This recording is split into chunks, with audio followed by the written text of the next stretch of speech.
34वीं कक्षा है। वेदांत दर्शन में प्रथम अध्याय चतुर्थ पाद हम पढ़ रहे हैं। उसमें 6 सूत्र हो गए थे, आज 7वां सूत्र पढ़ेंगे। इस चतुर्थ पाद के प्रथम सूत्र में प्रसंग यह था कि आनुमानिकम, जैसे हम किसी वस्तु को, कार्य द्रव्यों को देखते हैं तो कार्य द्रव्यों को देखने से अनुमान होता है कारण क्या चीज है। तो ऐसे कोई अनुमान करे, ये जो जगत हम देख रहे हैं, संसार को देख रहे हैं, तो इस संसार में संसार की उत्पत्ति में कारण क्या है। तो अनुमान प्रक्रिया में जाएंगे तो पता चलता है कि मूल प्रकृति जो है ये कारण होता है। अब कोई मूल प्रकृति को ही मुख्य कारण मान ले कि प्रकृति ही जगत के निर्मात्री है, ऐसे कोई माने तो कहते हैं ऐसे नहीं है। प्रकृति उपादान कारण निश्चित है, लेकिन बनाने वाला प्रकृति नहीं है। प्रकृति स्वयं नहीं बन जाती है, बनाने वाला निमित्त कारण ब्रह्म है। इस विषय में चर्चा कर रहे हैं। उसी विषय को बढ़ाते हुए 7वें सूत्र में बताते हैं। सूत्र बोलिए, महत्वच्च। यह महत् शब्द महतत्व के लिए आया है। तो महतत्व हम जैसे दर्शन की प्रक्रिया में जानते हैं, सत्वर स्तंभ से सबसे पहले जो उत्पन्न होता है उसको हम कहते हैं महतत्व। और ये महतत्व समस्त जीवात्माओं को बुद्धि के रूप में प्राप्त है, और सब जीवात्माओं को व्यक्तिगत महतत्व देने के बाद जो महतत्व बच जाता है उनसे परमात्मा संसार को बनाता है। ये महतत्व से आगे आगे सब बनता है। जब महतत्व से आगे जगत की उत्पत्ति होती है, निर्माण होता है, तो महतत्व स्वतंत्र कारण नहीं है। महतत्व से बनता है संसार निश्चित रूप से, लेकिन महतत्व स्वतंत्र कारण नहीं है। जैसे महतत्व स्वतंत्र कारण नहीं है, ऐसे मूल प्रकृति भी स्वतंत्र कारण नहीं है। इसी बात को इस सूत्र में बताया जा रहा है कि महतत्व भी स्वतंत्र कारण नहीं है। ये प्रसिद्ध है, क्योंकि महतत्व उत्पन्न होता है और उसके बाद उससे आगे आगे तत्व बनते, अहंकार, 5 ज्ञानेन्द्रिय, कर्मेंद्रिय, मन, ये सब आगे आगे उत्पन्न होते हैं। लेकिन महतत्व स्वयं नहीं बन जाता है, बनाने वाला कोई दूसरा है। सांख्य दर्शन में ऐसे 24 तत्वों का वर्णन है, और ईश्वर को मिलाकर 25, पुरुष को मिलाकर, जीवात्मा और ईश्वर को मिलाकर 25वां तत्व मानते हैं। तो महतत्व स्वयं निर्माता नहीं है। उसी प्रकार से जैसे महतत्व से जगत की उत्पत्ति होने पर भी महतत्व को हम निमित्त कारण नहीं मानते। आटे से रोटी बनती है, लेकिन आटा स्वतंत्र कारण नहीं है। वैसे ही जैसे आटा स्वतंत्र कारण नहीं है, वैसे दृष्टांत में क्या जाएगा, गेहूं भी स्वतंत्र कारण नहीं है। आटे से रोटी बनती है, लेकिन आटे से स्वतः रोटी नहीं बनती। ऐसे गेहूं से भी स्वतः रोटी नहीं बनती है। ऐसे ही उदाहरण दे रहे, महतत्व से जगत की उत्पत्ति होती है, लेकिन महतत्व स्वतंत्र कारण नहीं है। जैसे महतत्व स्वतंत्र कारण नहीं है, ऐसे सत्वर स्तंभ मूल प्रकृति में स्वतंत्र कारण नहीं है। सूत्रार्थ समझ में आ गया? चलो आगे भाष्य पढ़ते हैं। महत्वच्च यच्च अशब्दम अस्पर्शम अनादि अनंतम महतः परम अत्र महतः परम उक्तम तदत्र महत् शब्द महत्वत् इति विज्ञेयम्। कहते ये जो अशब्दम अस्पर्शम ये वाक्य आया था कठोपनिषद में, यहाँ आगे चलकर एक शब्द आया था महतः परम। महत्व में पंचमी, महतत्व से भी वो परे है, महतत्व से भी वो सूक्ष्म है। उत्तम ऐसे कथन किया गया था, कहाँ पर, कठोपनिषद में। उत्तम तदत्र महत शब्द महत इति विज्ञेयम। तो यह जो महत शब्द पड़ा है उपनिषद में, जो महतः परम, यह महतः में जो महत शब्द है इसको महत्वत इति विज्ञेयम, महत के तुल्य। महत वत प्रत्यय दो अर्थ में होता है। कौन से में होता है? हाँ, एक तो होता है वाला, धनवान, धन वाला, और धनवत का अर्थ होगा धन के समान। तो यहाँ महत्वत, यहाँ वाला अर्थ लेना चाहते हैं।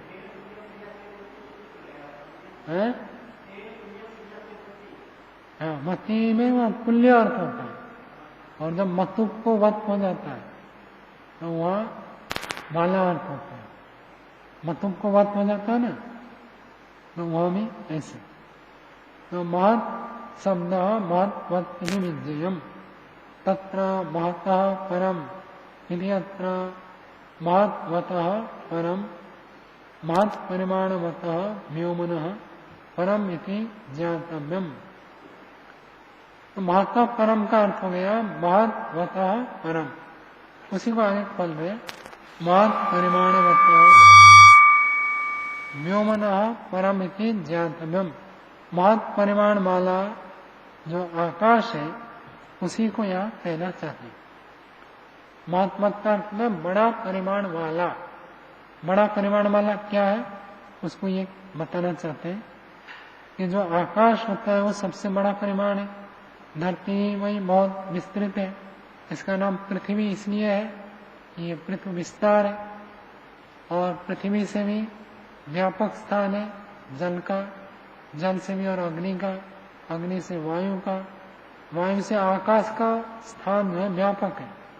यानी जो आकाश व्यापक है, इस व्यापक आकाश से भी और जो बड़े हैं, परे हैं, उसको यहाँ पर कहना चाहते हैं व्योमनः परिमिति ज्ञातव्यम।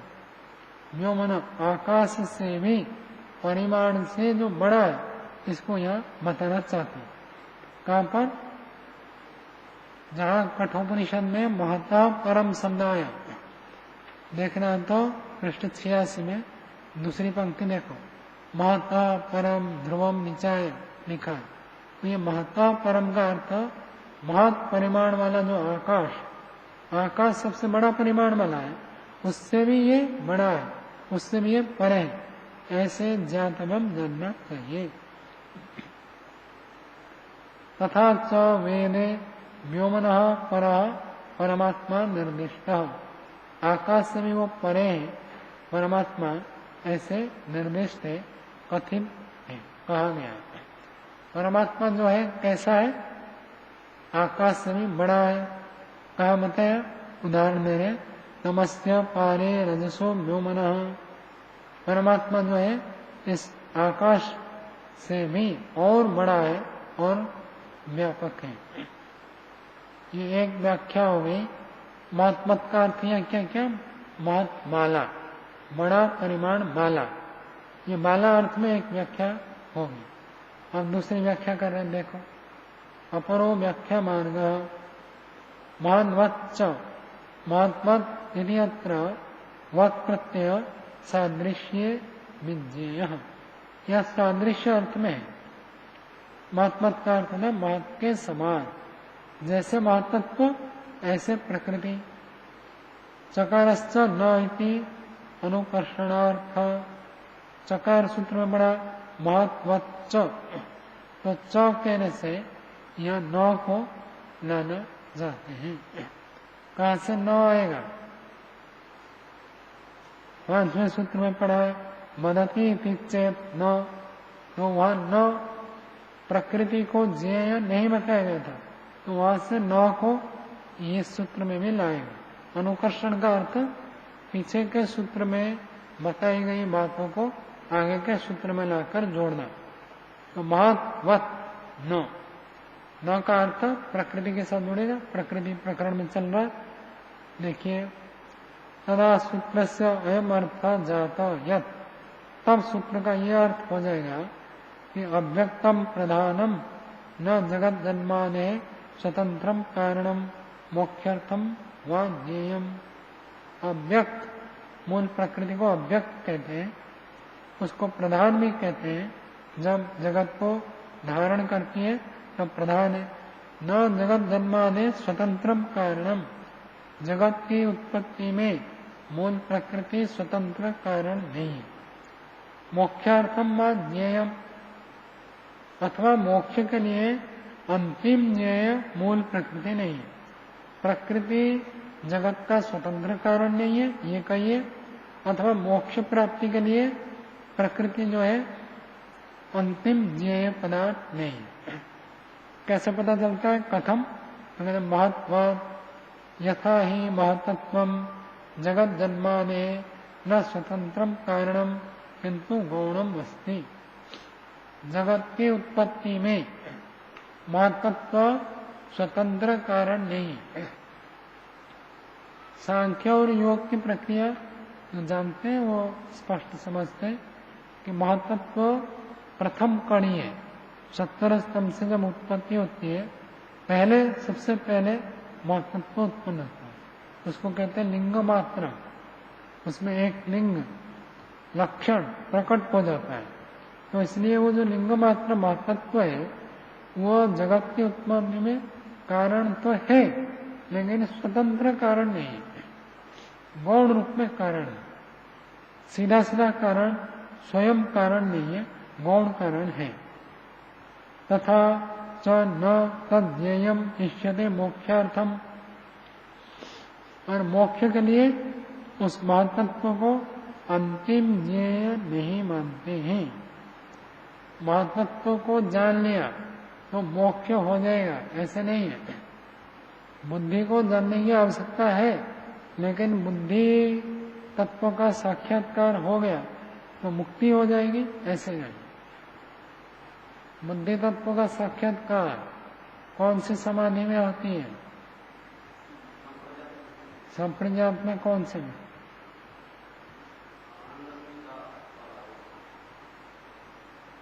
आनंद अस्मिता, आनंद में या अस्मिता में? है? इसके अंतर्गत है, इसके अंतर्गत को संप्रज्ञात को एक ही बात है। मैं बुद्धि महतत्व का पूछ रहा हूं, किसमें होगा? आनंद समाधि में होता है। वितर्क और विचार ये दो जो है स्थूल और सूक्ष्म भूतों का प्रत्यक्ष कराते हैं, और अस्मिता में जीवात्मा का होता है, बाकी जो बच गए आनंद में होते हैं ऐसे। तो उस महतत्व को जानने से मुक्ति हो जाएगी ऐसी बात नहीं है। क्यों नहीं है? कुतः? कहते महता परम अव्यक्तम, ऐसे पाठ है इसे पाठा पराश्रयत्व, तो महत से भी परे जो है अव्यक्त है। केवल महतत्व तक जाना तो ठीक से नहीं जाना। दर्शन पढ़ते हैं हम, और दर्शन पढ़ते समय एक संस्कृत का भी अभ्यास हो जाता है। कोई कहेगा मैंने वेदांत दर्शन पढ़ा और वेदांत दर्शन पढ़ने के बाद मुझे संस्कृत का अच्छा अभ्यास हो गया। अब उन्होंने वेदांत दर्शन पढ़ा है क्या? तो साहित्य की दृष्टि से पढ़ लिया। तो वेदांत दर्शन पढ़कर जो संस्कृत में हम अर्थ करते हैं, संस्कृत वाक्यों का अर्थ करते हैं, तो वो अर्थ करने के पीछे जो है वो कौन सा है? ब्रह्म तत्व है, उसको तो जाना नहीं।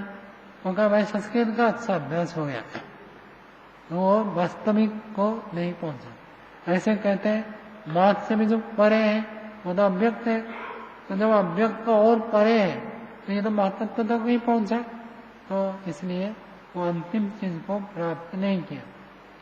यदि पाठात पराश्रय पर, ऐसा पाठ उपनिषद में होने से, और महतत्व जो है दूसरों के आश्रय है। मुक्ति कब होती है? जो दूसरे के आश्रय में नहीं है, पराश्रय नहीं है, उसको जानने से मुक्ति होती है। पराश्रित को जानने से मुक्ति नहीं होती है। हम किसी का आश्रय लेते हैं, वो किसी और के आश्रय है, वो किसी और के आश्रय है तो आपकी मुक्ति नहीं होगी। जो किसी के आश्रय नहीं है, स्वतंत्र है, स्वयं है, उसको जानने से मुक्ति होती है। आप दूसरे का आश्रय लेंगे, दूसरा और किसी का आश्रय ले रखा, तो उससे मुक्ति नहीं होती है। तद्वत् खलु महत्तत्ववत् महत्तत्वम् इव तद अव्यक्तम प्रधानमपि जगत जन्मादर न स्वतंत्रम कारणम किंतु गौणम एव इति नापि मोक्षार्थम ज्ञेयम भवितुम अर्हति। कहते जैसे ये महत्त्व है, उस महत्त्व के तुल्य, महत्त्व के समान, यह इव अर्थ कर दिया ना, इव का अर्थ था तुल्य। तद अव्यक्तम प्रधानम अपनी जगत जन्मादर न स्वतंत्रम कारणम, ये महत्त्व जैसे जगत की उत्पत्ति में स्वतंत्र कारण नहीं है, ऐसे अव्यक्त मूल प्रकृति भी जगत की उत्पत्ति में स्वतंत्र कारण नहीं है।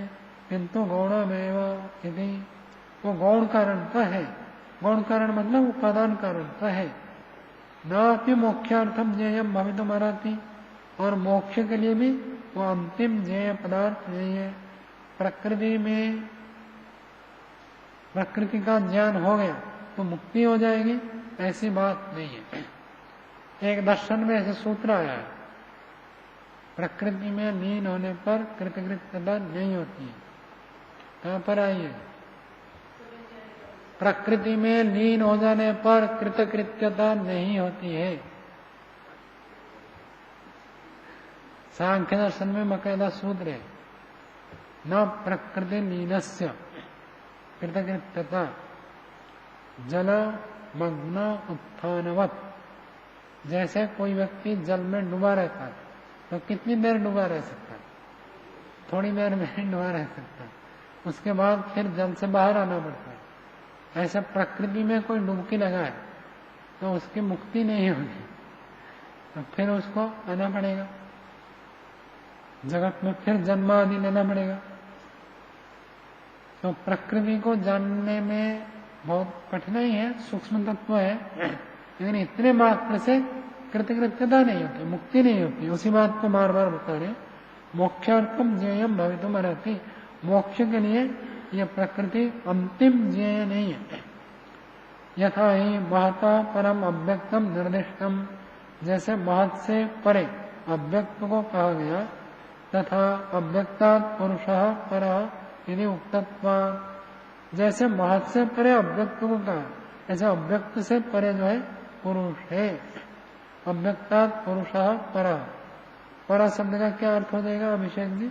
अव्यक्तात् पुरुषः परः, उत्कृष्ट सूक्ष्म, जैसे महतत्व से सूक्ष्म जो है प्रकृति है, ऐसे अव्यक्त प्रकृति से भी और सूक्ष्म और उत्कृष्ट परमात्मा है, पुरुष है, जीवात्मा है।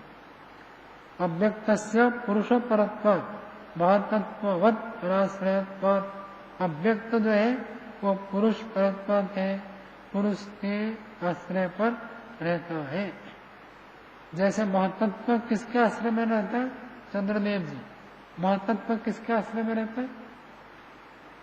महतत्व जानते नहीं जानते अभी? हाँ, महतत्व का आश्रय आधार क्या है? महत्व नहीं, मूल प्रकृति है। प्रकृति से ही तो महतत्व बनता है, तो प्रकृति से महतत्व बनता है। तो कहते जैसे महतत्व का आधार प्रकृति है, ऐसे प्रकृति का आधार परमात्मा है। पुरुष परः अव्यक्तात् इति कथनात् तस्य पुरुष अधीनत्वात् न अव्यक्तम जगत जन्मादेः स्वतंत्रम कारणम न च मोक्षार्थम ज्ञेयमिति सिद्धम। कहते पुरुष से पुरुष परः, पुरुष जो है वो पर है, किससे परे है? कहते अव्यक्ता, अव्यक्त जो मूल प्रकृति है उससे भी वो परे है, उससे भी सूक्ष्म है, उससे भी उत्कृष्ट है। ऐसे कथन करने से तो पुरुष के अधीनस्थ है कौन? पुरुष के अधीनस्थ प्रकृति है, और प्रकृति के अधीनस्थ कौन है? महतत्व। पुरुष के अधीन हो गया प्रकृति, प्रकृति के अधीन हो गया महत्तत्व। तो पुरुषाधीनत्व न अव्यक्तम जगत जन्मादि स्वतंत्रम कारणम, जगत की उत्पत्ति आदि में मूल प्रकृति स्वतंत्र कारण नहीं है। और न च मोक्षार्थम ज्ञेयम, और मोक्ष के लिए भी ये अंतिम ज्ञेय पदार्थ नहीं है। ये सिद्ध हो गया। आगे देखिए, शंकर भाष्य यथा महत् शब्द सांख्य सत्ता मात्रे अपि प्रथमजे प्रयुक्त न तमेव वैदिके अपि प्रयोगे अभिधत्ते इति यद व्याख्यातम तद असंगतम एवं। शंकराचार्य जी ने जो भाष्य किया उसमें ऐसे लिखा है, महत् शब्द को सांख्य ही सत्ता मात्र अपनी प्रथमजे प्रयुक्त, सत्ता मात्र जिसको हम कहते हैं लिंग मात्र, उन्होंने सत्ता मात्र लिखा है। सत्ता मात्र पदार्थ में प्रथम अजय, प्रथम अजय क्या अर्थ होगा? प्रथम उत्पन्न पदार्थ में प्रयुक्त करते हैं। सांख्य दर्शन को मानने वाले, सांख्य सिद्धांत को मानने वाले सत्ता मात्र जो पदार्थ प्रथम उत्पन्न होता है उसमें महत् शब्द को प्रयोग करते हैं। न तमेव वैदिक अपनी प्रयोगे अभिधत्ते, वैदिक प्रयोग में उसको ऐसे न अभिधत्ते, ऐसे स्वीकार नहीं करते। ऐसे स्वामी शंकराचार्य जी ने अपने भाष्य में लिखा। उसको यहाँ पर ब्रह्ममुनि जी कह रहे हैं, यदि यद व्याख्यातम तद असंगतम एवं। वो जो व्याख्यान किया वो ठीक नहीं है। क्यों ठीक नहीं है? कि सूत्रे वत् प्रत्यय महत् शब्दात् अस्ति न तो सांख्य शब्दात् अस्ति। तो ब्रह्ममुनि जी कह रहे हैं कि जो सूत्र में वत् लगाया, ये वत् शब्द महत् शब्द के साथ जुड़ा हुआ है, तो महत् के समान ऐसे मानना पड़ेगा। सांख्य के समान ऐसे अर्थ नहीं कर सकते। यथा सांख्य भी कल्पित, तो यथा सांख्य ये जो उन्होंने कहा है ये काल्पनिक है, वास्तव में ऐसे नहीं है। कुछ समझ में आया आपको? नहीं आया? आपको आया समझ में? नहीं आया। आलोचना होती है ना तो थोड़ा कठिन होता है, तो पीछे के प्रकरण को याद रखोगे तो पता चलेगा। देखो समझाने का प्रयत्न करते हैं। राज ऐसी समझ में आया? कुछ कुछ देखो, सूत्र में शब्द क्या पड़ा है? महत्वत्। जैसे आप लोग अनुवाद करते हैं, अनुवाद में लिख देते हैं कि इस शब्द का रूप रामवत् चलेगा। रामवत् का अर्थ क्या होता है? राम के समान। तो हमें ऐसे सूत्र में क्या पड़ा? महत्वत्। तो क्या अर्थ हो जाएगा? महत् के समान। तो महत् के समान कहेंगे तब तो ठीक अर्थ है। लेकिन स्वामी शंकराचार्य ने कहा सांख्य के समान, तो महत् के समान के स्थान पर उन्होंने क्या अर्थ कर दिया? सांख्य के समान। अगर सूत्र में जो नहीं ऐसे पढ़ते हैं सांख्यवत, तब तो ये कथन ठीक होता। तो सूत्र में तो पढ़ा महत्वत और अर्थ कर दिया सांख्यवत, ये ठीक नहीं है। अब समझ में आया? अब भी नहीं है, अब आ गया आपको? अब भी नहीं आया समझ में? आपको तो आ गया होगा। कहना ये चाहते हैं कि वक्त जो जुड़ा हुआ है महत्व के साथ जुड़ा हुआ है, तो सांख्यवत कर दिया अर्थ वो संगत नहीं है। स्वामी शंकराचार्य ने किया ना, देखो उनका भाष्य देखो। यथा महत् शब्द सांख्य सत्ता मात्रे प्रथम अजय प्रयुक्त, सांख्य सांख्यकारों के द्वारा, सांख्य सिद्धांतों को मानने वालों के द्वारा ऐसे प्रयोग किया गया है। न तमेव वैदिक अपनी प्रयोगे अभिधत्ते, वैद को मानने वाले ऐसे प्रयोग नहीं करते, स्वीकार नहीं करते। ये ऐसे सांख्य महत्वत का अर्थ क्या होना चाहिए? महत्व के समान। उन्होंने कहा सांख्य के समान। हम समझ में आया कुछ? है? नहीं आया? ओम स्वामी जी, ये सांख्य को थोड़ा विश्लेषण करके बता दीजिए, सांख्य क्या है? मना सांख्य दर्शन है जो अभिव्यक्तवाद सिद्धांत को मानता है, उसको सांख्य दर्शन कहते हैं। इसलिए वेदांत सबसे अंत में पढ़ाते हैं, अन्य सभी दर्शन पढ़ने के बाद वेदांत को पढ़ाते हैं।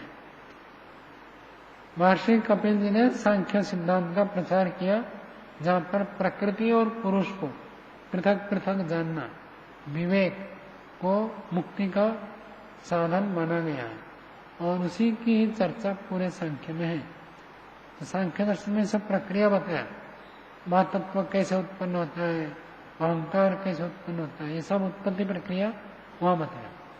तो यहाँ पर स्वामी शंकराचार्य जी बता रहे हैं कि जैसे महत् शब्द का सांख्य दर्शनकार मानते हैं, ऐसे वैदिक शास्त्रों को मानने वाले नहीं मानते, स्वीकार नहीं करते हैं।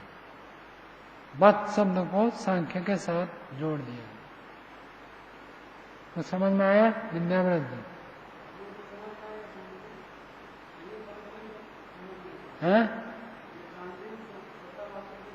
सांख्य वालों के द्वारा, सांख्य का अर्थ सांख्य वालों के द्वारा, सांख्य वालों के द्वारा सत्ता मात्र, सत्ता मात्र जिसको लिंग मात्र कहते हैं, प्रकृति को कहते हैं अलिंग, और महत्व को कहते हैं लिंग मात्र।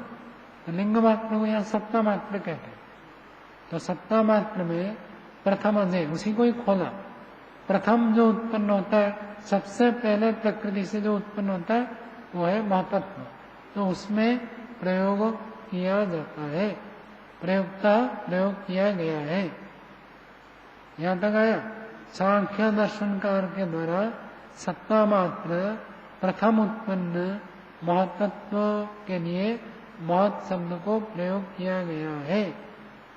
तमेव वैदिक अपनी प्रयोगे न अभिधत्ते, ऐसे वैदिक नहीं मानते।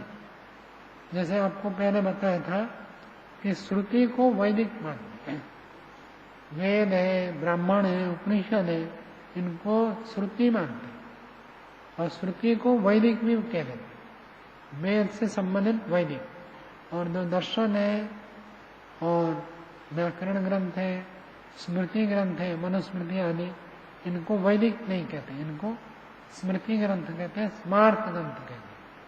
तो वैदिक मतलब सीधा वेद से जुड़े हुए, तो उनमें इनमें अंतर है। अगर जैसे सांख्यकार मानते हैं ऐसे वैदिक नहीं मानते, ऐसे स्वामी शंकराचार्य जी ने लिखा। क्यों, कुछ आया?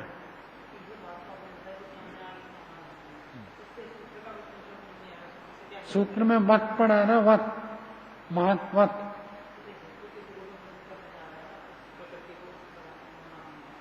नहीं, वो तो इस रूप में कहना चाहते हैं जैसे महत् शब्द को वो प्रयोग करते हैं, महत् का अर्थ महत्त्व लेते हैं, ऐसे श्रुति आदि में महत् का अर्थ महत्त्व नहीं लेते। जैसे सांख्य में महत् को बुद्धि तत्व मानते हैं, तो ऐसे श्रुति में महत् का अर्थ बुद्धि तत्व नहीं मानते, ऐसे कहते हैं महत्वत। जैसे बुद्धि तत्व को लोग मानते हैं ऐसे यहां नहीं माना जाता है, ऐसे अर्थ किया। चलो, आलोचना होता थोड़ा गंभीर होता है, गंभीर थोड़ा जोर लगाना पड़ता है, तब समझ में आता। यहाँ पे जो सूत्रार्थ में जो ऊपर से 8वीं लाइन, जो मुख्य सूत्र से 8वीं लाइन में उन्होंने लिखा है कि तदा सूत्रस्याम अयार्थो जातो यत् अव्यक्तम प्रधानम न जगत जन्मादे स्वतंत्र कारणम मोक्षार्थम वा ज्ञेयम। तो यहाँ पे अव्यक्त प्रधान को अव्यक्त और प्रधान भी बोला गया है, तो ये पुनरावृत्ति दोष तो नहीं है कि अलग अलग अव्यक्त प्रधान को अलग अलग? नहीं, पुनरावृत्ति दोष नहीं माना जाता। सार्थक हो तो उसको पुनरुक्त दोष नहीं कहते, एक ही शब्द को दूसरे में कहते। बुद्धि अर्थात महत्त्व, अब इसको पुनरुक्त नहीं कहेंगे, समझाने के लिए तो बताना ही पड़ेगा ना। ऐसे मानेंगे आप पुनरुक्त, तो जितने सारे डिक्शनरी है सब पुनरुक्त हो जाएंगे। उसमें एक शब्द लिखा रहता है, उसके पर्यायवाची शब्द देते हैं, तो उसको आप पुनरुक्त दोष मानते हैं क्या? तो वो जैसे नहीं है, यह भी पुनरुक्त नहीं है, समझाने के लिए अलग शब्द दिया जाता है। प्रकृति भी बोल सकते थे। बोल सकते हैं ना, बोल सकते हैं। अव्यक्त शब्द उपनिषद में पढ़ा, इसलिए वो अव्यक्त लिखना पड़ेगा। अव्यक्त का अर्थ प्रधान। प्रकृति दार्शनिक दृष्टि में जब प्रलय हो जाता है तब उसी का नाम प्रकृति है। अब जो संसार है, अब जो सत्वर स्तंभ है, उसको आप प्रकृति नहीं कह सकते दार्शनिक दृष्टि से। व्यवहार में तो हम कह देते हैं ये प्रकृति है, यानी वास्तव में प्रकृति नहीं है, इसको वो कहते हैं विकृति। समझ में आया? ये जो संसार है ये विकृति है, प्रकृति नहीं है। प्रकृति का अर्थ, प्रकृति का क्या अर्थ होता है? प्रकर्ष कृति, प्रकर्ष रूप से बनाने का सामर्थ्य जिसमें है वो प्रकृति है। और ये विकृति मतलब कुछ विशेष कृति हो गई, मूल में जैसे था ऐसे नहीं है। जैसे कोई भोजन बनाते हैं और सड़ जाए तो हम कहते हैं विकृत हो गया, तो उसमें कुछ विशेषता आ गई, मूल स्थिति में नहीं रही, तो विकृति कहते हैं। तो अभी सत्वर का मूल स्थिति में नहीं है, ये संसार है विकृति। इसी को प्रधान कह सकते हैं, क्योंकि सत्वर स्तंभ जब कार्य जगत में आ जाए तो उसी सत्वर स्तंभ का नाम हो जाता है प्रधान, और जब प्रलय अवस्था में रहे तब उसका नाम है प्रकृति। फिर भी व्यवहारिक में हम समझते हैं, तो कोई कह देता देखो ये प्रकृति है, तो उतना हम समझते हैं, इसलिए दोष नहीं। स्वामी जी, आप कह रहे जैसे भोजन आदि होता है, सड़ जाता है तो फिर वो उसमें खराब विकृति के रूप में कह देते हैं। तो मूल प्रकृति जो है और फिर जो विकृति जो दिखाई दे रहा है उसको खराब होने के साथ ऐसा कैसे? तो विकृति तो है, सत्वर स्तंभ नित्य है और एक कार्य जगत जो है अनित्य है। तो अनित्य को आप विकृति कहेंगे, प्रकृति कहेंगे, प्रकर्षता कहेंगे या विकृति कहेंगे? दार्शनिक दृष्टि से है ये, व्यवहार में तो चलता है, इसको भी हम प्रकृति कहते हैं, चलता। चलो अगला सूत्र बोलिए।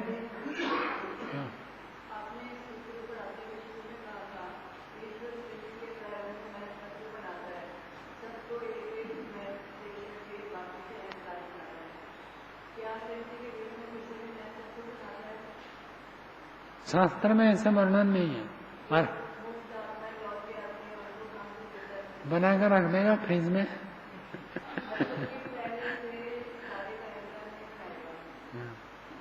हमें इसमें सीधा सीधा किसी ग्रंथ में लिखा नहीं है, हम एक ऊहापोह करते हैं।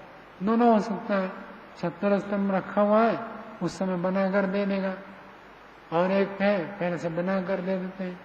जैसे आपको पता है कि भाई अतिथि देर में आने वाले, एक पक्ष है कि आप भोजन बनाकर तैयार करके रख दें, जब आए उनको खिला दें, और दूसरा पक्ष है जब आ जाए तब गर्मा गर्म बना कर दें।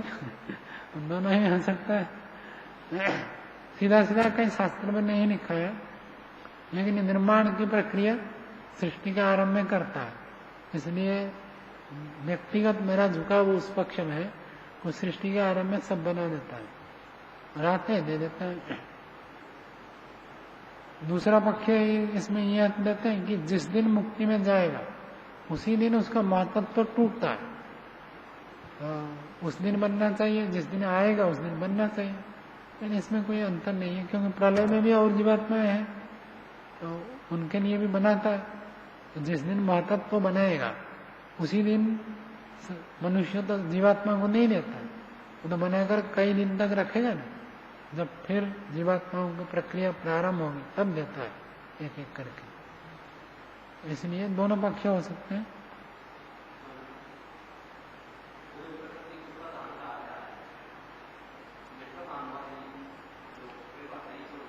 प्रधान का अर्थ होता प्रकर्षेण भीयते अस्मिन् जगत यदि प्रधानम, इसलिए हम कहते व्याकरण प्रधान हमको भी पता नहीं था, लेकिन हमने रट लिया था। अब व्याकरण पढ़ने के बाद समझ में आ गया, जिसमें ये सब जगत प्रकर्षेण उत्कृष्ट रूप से धारित होता है, धारण किया जाता है, वो है प्रधान।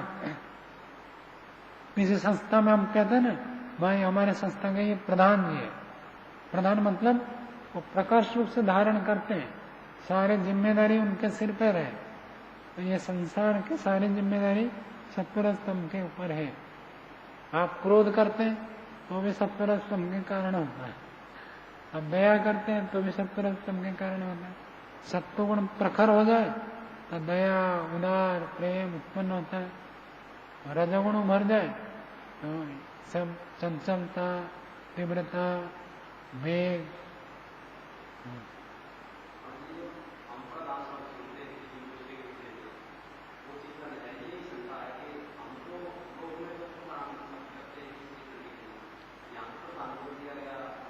ऐसे नहीं है, जड़ में भी प्रयोग होता है ना। आज के भोजन में क्या प्रधानता है, क्या विशेषता है, क्या मुख्यता है, तो बोल सकते हैं। प्रधान का अर्थ होता है मुख्यता, विशेषता, जिसमें भी वो जड़ हो चेतन हो तो बोल सकते हैं। चलो सूत्र बोलिए, चमसवद अविशेषात। विशेष क्या होता है, कौन बताएगा विशेष क्या होता है? प्रणाम जी, विशेष क्या होता है? विशेष जानते नहीं, जानते लेकिन बोल नहीं पाते। क्या होता है विशेष? सामान्य से अलग। सामान्य क्या होता है? उदाहरण परिभाषा में तो बोलना है। क्या होता है भाई विशेष? राजेश जी, विशेष क्या होता है?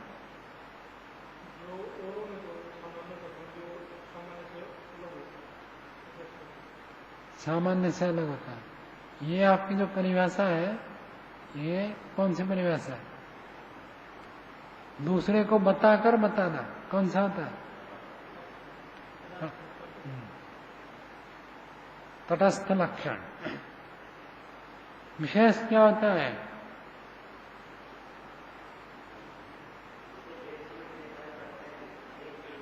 सारे उदाहरण में ही जा रहे हैं।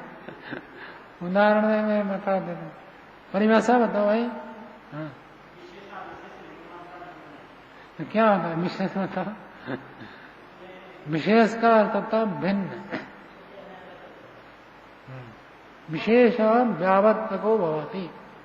जो विशेष होता है भिन्न होता है। जो भिन्न है उसको कहते हैं विशेष, और जो भिन्न नहीं है, इसके बराबर है, उसको क्या कहते हैं? सामान्य है। रोज जो उससे भोजन बनता है वो सामान्य है, क्योंकि ये समानता है। और जिस दिन का भोजन अन्य दिनों से भिन्न हो गया उसको कहते हैं विशेष भोजन। तो यहाँ अविशेष, ऐसे शब्दों को समझा करो, इससे बुद्धि बढ़ती है। जितना व्यक्ति सोचता है, विचार करता है, बुद्धि बढ़ती है। कहते चमसवद अविशेषात। विशेष हो गया भिन्न, और अविशेष क्या हो जाएगा? सामान्य है। सामान्य होने से चमसवद, चम्मच के समान। अब सूत्र में इतना पढ़ना कुछ नहीं आएगा। जैसे चम्मच होता है सामान्य, ऐसे ही सामान्य होने से आगे क्या कहना चाहते हैं कुछ पता नहीं चलेगा। तो ये बताना चाहते हैं। प्रकरण हमारा क्या चल रहा था? पहले सूत्र में जो आनुमानिकम बताया था, किसको याद है? आनुमानिकम अभी एक शामिति चेतना। वो आनुमानिक शब्द का क्या अर्थ बताया था? आनुमानिक नहीं है, मतलब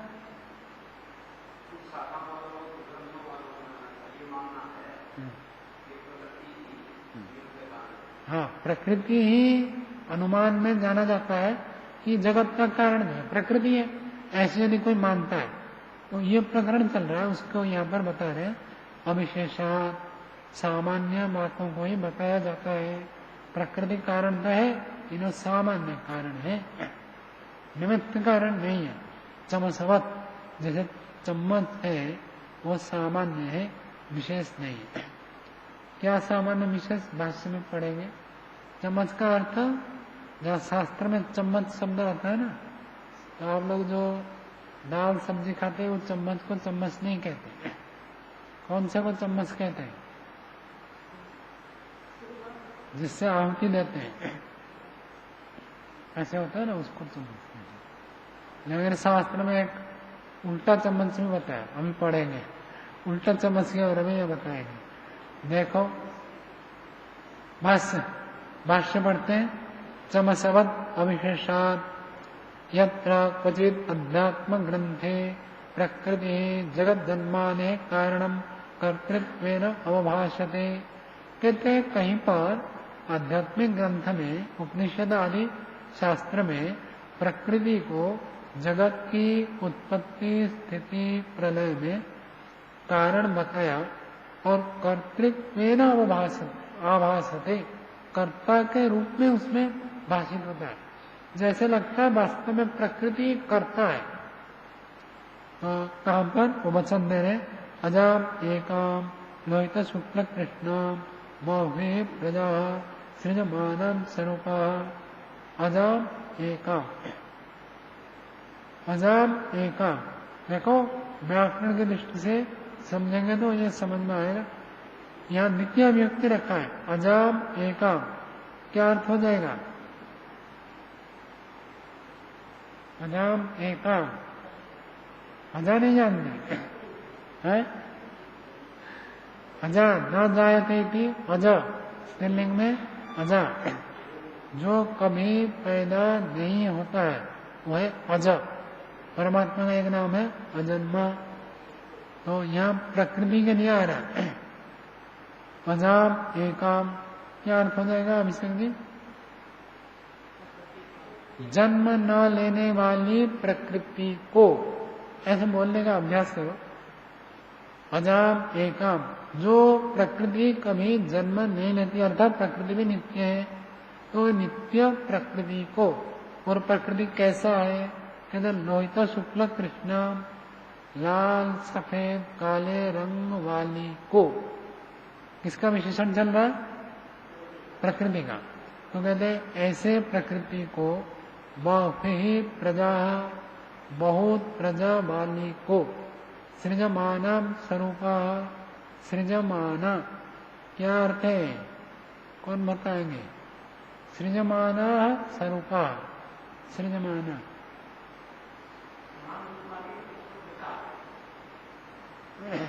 समान रूप वाली तो हो गया, लेकिन सृजमाना का अर्थ नहीं है। हाँ हाँ, ठीक ठीक बता दिए। प्रयास करने से तो सफलता मिलती है। सृजमाना का अर्थ होता है सृजन। आप हिंदी में सुना होगा, ये बहुत सृजन करता है, नया सृजन है। सृजन का अर्थ निर्माण। तो कहते सृजमाना, सृजन करती हुई, सानस प्रत्यान है, निर्माण करती हुई। कौन, किसका विशेषण है अभिषेक जी? प्रकृति जो है ऐसे निर्माण करती है, ऐसे वाक्य मिल रहा है। कहां पर? उपनिषद में। तो कहते कहीं कहीं उपनिषद में ऐसे मिलता है कि मानो ये प्रकृति ही बना रही है। तो ऐसे ऐसे कहीं पर आभासते, ऐसे आभास मिलता है कि ये जो प्रकृति है स्वयं बनाती है। क्या बनाती है? स्वरूपा, अपने रूप वाली अनेक पदार्थों को, प्रजाओं को ये प्रकृति निर्माण करती है। समझ में आ रहा? प्रकृति अपने जैसे अनेक पदार्थों का निर्माण करती है, ऐसे कथन उपनिषद में कहीं पर मिल जाती है, मिलता है। तो कहते हैं इति अत्र तु खलु प्रकृति आख्यम अव्यक्तम जगत जन्माने कारणम भवतु किल समसवत। कहते यहाँ पर जो प्रकृति नामक अव्यक्त है, जगत की उत्पत्ति आदि में कारण तो है, निश्चित है, प्रकृति कारण है, लेकिन वो चम्मच के समान, चम्मच था श्रुवा, श्रुवा के समान। कैसे श्रुवा के समान? कहते यथा ही यज्ञस्य कर्ता यद्यपि यजमानः स्वतंत्रम यज्ञस्य कारणम भवति तथापि चमसोऽपि हव्य पदार्थस्य प्रक्षेपण साधनत्वेन किंवा आधार साधनत्वेन यज्ञस्य कारणम भवति। चम्मच का उदाहरण, श्रुवा का उदाहरण समझिए। कहते आहुति देने वाला कौन होता है? यजमान होता है। यजमान आहुति देता है, लेकिन यजमान हाथ में लेकर आहुति नहीं देता है। हाथ में लेकर अग्नि में डालेगा तो हाथ जल जाएगा। तो किसको लेता है? चम्मच को, श्रुवा को लेता है। कहते यद्यपि यजमान स्वतंत्र रूप से यज्ञ का कर्ता होता है, आहुति देने वाला स्वतंत्र यजमान होता है, फिर भी चम्मच श्रुवा जो है ये अव्य पदार्थों को डालने में साधन के रूप में कार्य करता है। अथवा जो घी सामग्री भाप की आहुति देते हैं उसको हम धारण करते हैं चम्मच में सुरवा में, कहते वो आधार के रूप में यज्ञ का कारण होता है। तो यज्ञ का कारण यजमान है, यज्ञ का कारण सुरवा है, कौन है? यजमान शब्द का ही अर्थ होता है जो यज्ञ करता है। तो यज्ञ का मुख्य कारण तो यजमान होता है, पुरोहित नहीं है। यज्ञ का मुख्य कारण यजमान ही होता है। चम्मच तो शुरुआत एक साधन मात्र है। तो ऐसे प्रकृति जो है साधन मात्र है। मुख्य संसार के निर्माण में मुख्य कारण कौन है? ब्रह्म। ब्रह्म ही मुख्य कारण है।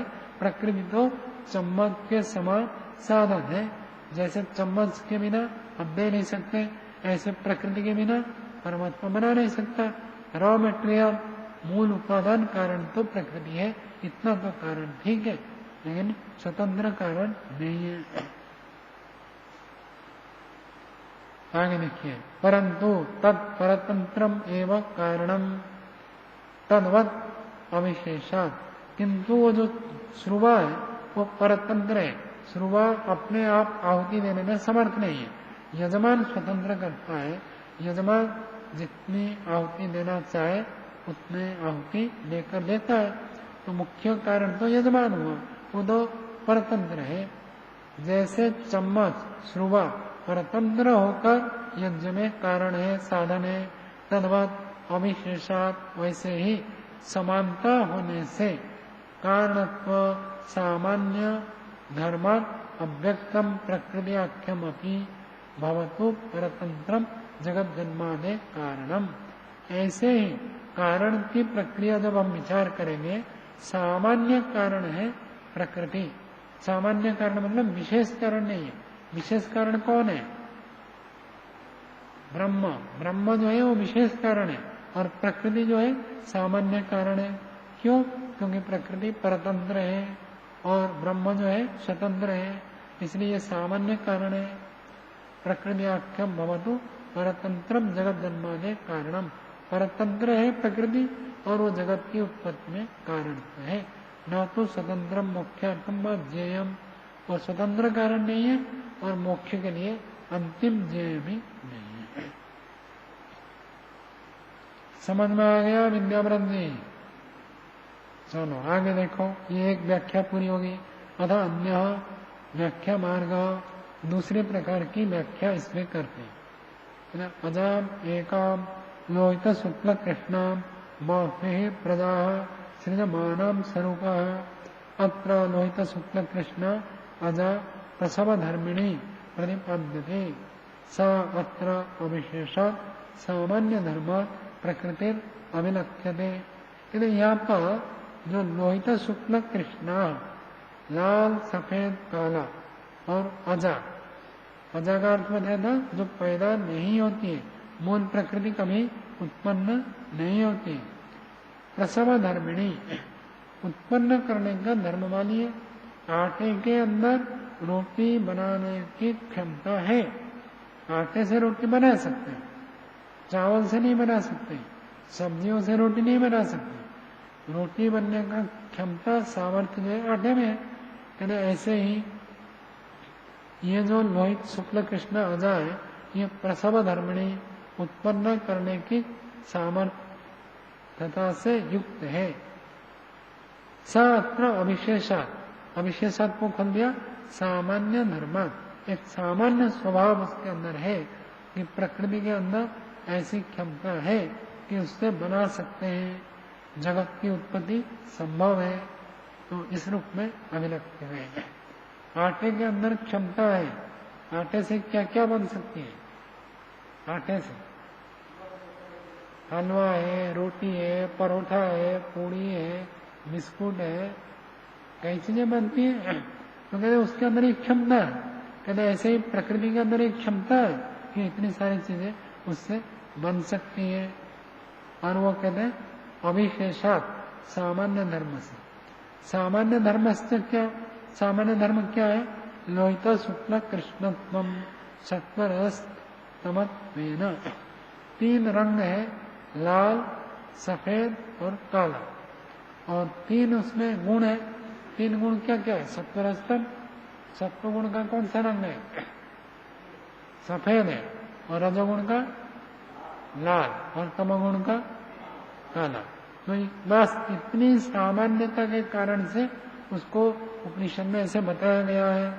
वास्तव में वो निर्माण कर्त्री है ऐसे नहीं बताया।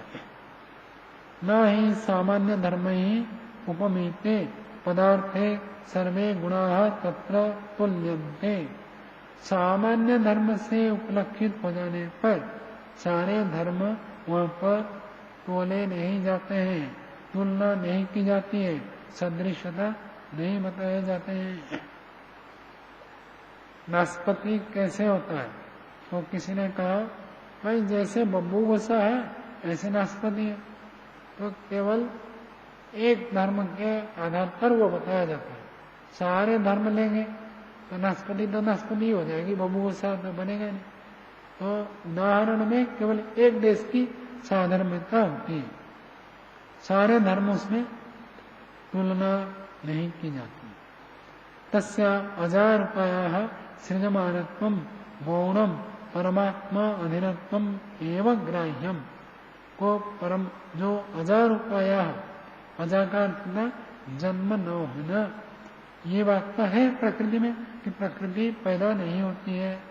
और सृजमानत्वम गौण, सृजमान निर्माण करना, ये गौण रूप में कथन है। वो परमात्मा के अधीन होकर ही निर्माण करने में समर्थ है। कथम? चमसवत, उदाहरण दे रहे, चम्मच के समान। यथा ही अर्वाग मिला चमस ऊर्ध्व बुद्ध। तो यह उपनिषद में हमने पढ़ा था, उसको आगे व्याख्या करके बता रहे, स्वयं भाष्यकार बता रहे, शिरस चमस रूपत्वम। हमारे जो सिर है, खोपड़ी है, वो कैसा है? चम्मच के समान है। कोई बहुत बड़ी कड़छी है, कड़छी को उल्टा रख दोगे तो कैसे? तला वाला भाग ऊपर है और गड्ढा वाला भाग नीचे हो गया। ये खोपड़ी भी ऐसे ही है। खोपड़ी को खोपड़ी कहते हैं, क्यों कहते हैं? खोई हुई पड़ी रहती है, इसलिए उसको खोपड़ी कहते हैं। सारी बात याद नहीं रहती है ना। कहा भाई सत्य का पालन करो, अब कितने बार सुन लिया, खोपड़ी से गायब, इसलिए झूठ बोलते हैं। तो ये खोपड़ी ऐसे है क्योंकि ये उल्टा है। पात्र को उल्टा रखने के तो क्या होगा? पात्र को आप बाहर लेकर उल्टा रख देंगे तो बर्तन में पानी भरेगा क्या? वर्षा कितनी भी हो तो पानी उसमें नहीं भरेगा। सीधा रखेंगे तो भरेगा। तो ऐसे यदि हम खोपड़ी को उल्टा रखते हैं तो नहीं रहेगा, सीधा करके रखना है। देखो सीधा रखने से क्या लाभ होता है बताएंगे। शिरसा चमसा रूपत्वम, सिर को चम्मच के रूप से जो विहितम कथनम विधान किया गया, अविशेष सामान्य हेतु, सामान्य हेतु से कहा। उत्तम है तत्र एवं उपनिषदि, उस उपनिषद में बताया। अर्वाग मिला चमस ऊर्ध्व बुद्ध यदि इदम तत्सिर एव सिर ऐसा ही अर्वाग मिला चमस ऊर्ध्व बुद्ध तस्मेन यशो निहितम विश्वरूपम यदि प्राणो वै यशो निहितम विश्वरूपम। उपनिषद में ऐसे बताया। अर्वाग मिला, अर्वाग कहते नीचे, मिल क्या अर्थ होता है? गड्ढा। जो गड्ढा वाला भाग है वो नीचे की ओर है। चमसा, चम्मच का गड्ढा वाला भाग नीचे हो गया। ऊर्ध्व बुद्धना, बुद्धना कहते तला को, जैसे घड़ा को हम रखते हैं उसका जो तला भाग जो जमीन में स्पर्श करते हैं, संस्कृत में उसको कहते हैं बुद्धना। तो ऊर्ध्व बुद्धना, और तला वाला भाग तो ऊपर हो गया और गड्ढा वाला भाग नीचे हो गया। यदि इदम तत्सिरा, वो जो है हमारा सिर है, ऐसा ही एवं अर्वाग मिला, इसका गड्ढा वाला भाग नीचे की ओर है, ये चम्मच के समान है। ऊर्ध्व बुद्धना, और तला खोपड़ी का कठोर भाग ऊपर है। तस्मिन यशा निहितम, उसमें जो यश है वो भरा हुआ रहता है। जब ये हमारी खोपड़ी ठीक काम करे तो यश उसमें भर जाता है। विश्व रूपम, संपूर्ण विश्व का जो यश है वो आकर उसमें भरता है। यदि प्राणा वही यशो निहितम विश्व रूपम, ये जो प्राण है वो निश्चित रूप से यश ही है और वो संपूर्ण विश्व का जो स्वरूप है वो आकर उस सिर में छुपा हुआ। सिर सबसे मुख्य है, प्रधान साधन है, इसलिए उसको बता दिया जाता है। आगे देखिए, तस्मात् सामान्य धर्म अजा अलंकारस्य शुक्ल लोहित कृष्णत्वेन सत्वरजस्तमो गुणत्वम् एव ग्राह्यम् न तो सृजमानत्वम् तस्याः स्वातंत्र्येण ग्राह्यम्। तो सिर का उदाहरण दिया, का सिर का जो उदाहरण है चम्मच के साथ थोड़ी सी सदृशता है। क्या सदृशता है? चम्मच में एक तला होता है और एक गड्ढा होता है। सिर में भी एक तला वाला भाग है, एक गड्ढा वाला भाग है। बस इतनी ही समानता है और कोई समानता सिर के साथ चम्मच का है नहीं, लेकिन फिर भी तुलना की जाती है। जैसे सिर का चम्मच के साथ, सुरवा के साथ उदाहरण देकर सदृशता बताते हैं, ऐसे ही यहाँ पर जो प्रकृति को बताया है यहाँ सामान्य धर्म बताया। कौन सा सामान्य धर्म है? कहते अजा अलंकारस्य, जो अजा है, जन्म न होना है। परमात्मा भी जन्म नहीं होता और मूल प्रकृति भी पैदा नहीं होती है। तो ये इतनी समानता है और इस अलंकार को प्रकृति में घटाकर क्या घटाते हैं? शुक्ल लोहित कृष्णत्वेन, शुक्ल सफेद, लोहित लाल, कृष्ण काला, इन तीन रंगों से सत्वर स्तंभ की तुल्यता को बताया जा रहा है। उतना ही यहाँ सामान्य धर्म ग्राह्यम न तो सृजमानत्वम, बनाने का जो धर्म है ये यहाँ पर नहीं लेना है। क्यों? प्रकृति स्वतंत्र नहीं है, स्वतंत्र न होने से इसको नहीं ले सकती। आगे देखिए, हाँ,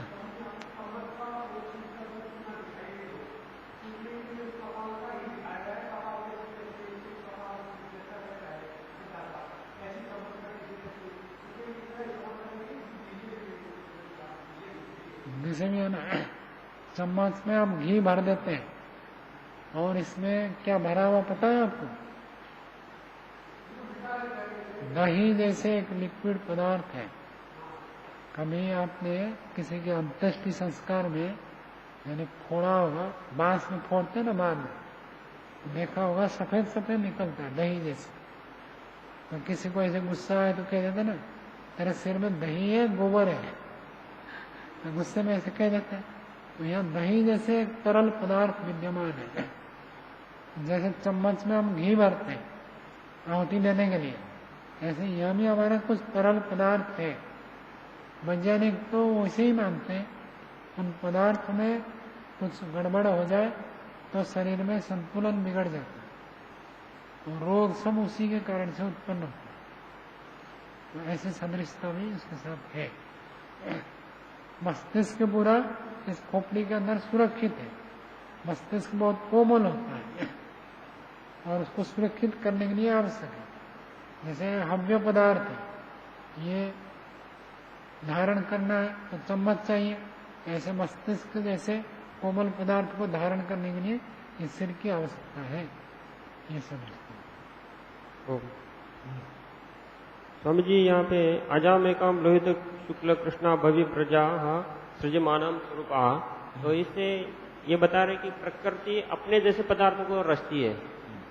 तो अपने जैसे पदार्थों को रचती माना स्वयं प्रकृति दूसरी प्रकृति का निर्माण करते, ऐसा अर्थ हुआ है। ऐसा ही तो प्रश्न उठा।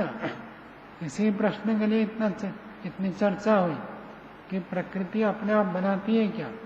क्योंकि ये गौण कथन है। जैसे सिर को चम्मच के समान कह दिया, ये गौण कथन है। ऐसे ही प्रकृति स्वयं बना देती है, ये गौण कथन है। तो गौण कारण मान रहे, कारण तो निमित्त तो परमात्मा को मान रहे हैं। मुख्य रूप में तो परमात्मा ही निर्माण करता है। कहीं ऐसे मिल जाए वाक्य कि प्रकृति बनाती है, तो भी वो गौण कथन है। गाड़ी बहुत बढ़िया चलती है, तेज चलती है, बढ़िया चलती है, तो ये गौण कथन है। चलाने वाला बढ़िया चलाता है, उसके लिए हम कह देते गाड़ी बढ़िया चलती है।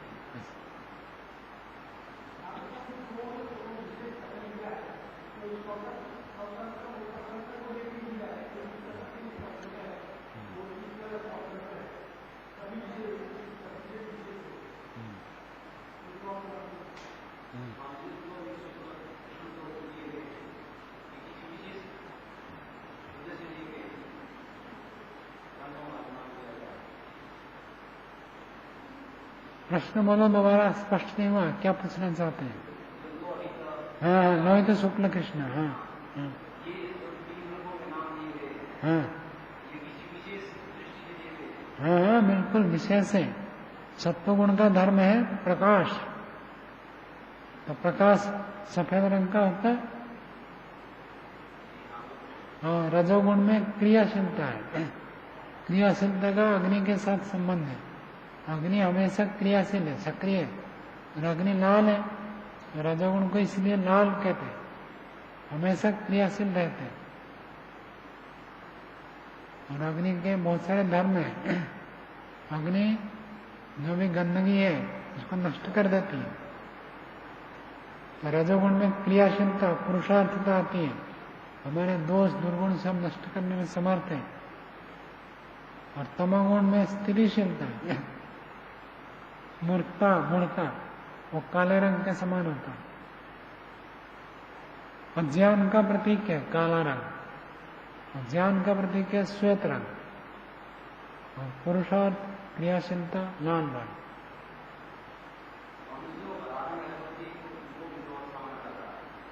ठीक है, तीन ही तत्व है, सत्व रजतम, तीन रंग हो गए जो अधिक उपयुक्त है, बना दिया। अब हरा रंग को किस दृष्टि से आप मानोगे? हरी झंडी मिलती है तो गाड़ियां चलती है, पत्ते हरे भरे होते हैं, गृहस्थ आश्रम को हरा भरा माना जाता है, तो ठीक है, ये तीनों मिल जाते हैं तो और रंग बनते हैं। सत्वरस्तम तीनों मिल जाए और रंग बनेंगे सब। बहुत सारे रंग हैं, बन सकते हैं। इनको मिला जुला रूप है सब, मूल ये तीन है, बाकी इनको मिलाकर बहुत सारे रंग बनते हैं। समय तो हो गया।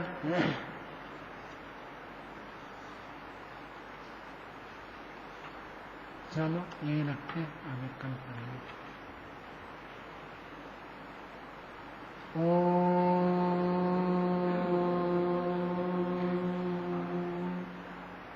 शांति शांति शांति।